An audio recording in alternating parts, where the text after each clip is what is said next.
అందరికీ నమస్కారం. రాజధాని న్యూస్ తెలుగు ఛానల్కి స్వాగతం. జర్నలిస్టులపై జరుగుతున్న దాడులను మాచర్ల తెలుగుదేశం పార్టీ ఇన్ఛార్జ్ జూలకంటి బ్రహ్మానందరెడ్డి ఖండించారు.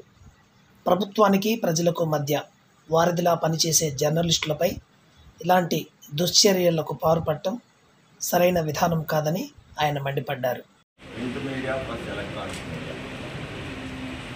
ఒక కీలకమైన భూమిక పోషిస్తాం. అలాంటి మీడియా మీద భౌతిక దాడులు జరుగుతాం. ఇక్కడ ఇద్దరి మీద జరిగింది, నిన్న అమరావతి దగ్గర జరిగింది. మరి గతంలో ఎప్పుడూ కూడా మీడియా మీద దాడి జరిగినప్పుడు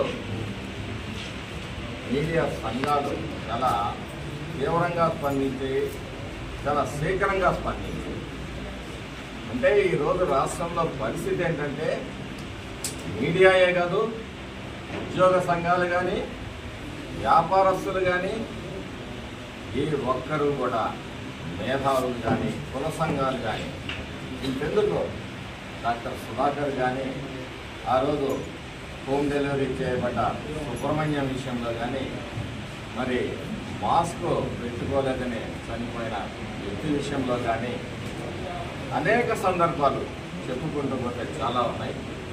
ఏ సందర్భంలో కూడా ఈ కుల సంఘాలు కూడా స్పందించలేని పరిస్థితి, భయానకమైన పరిస్థితి ఈ రాష్ట్రంలో.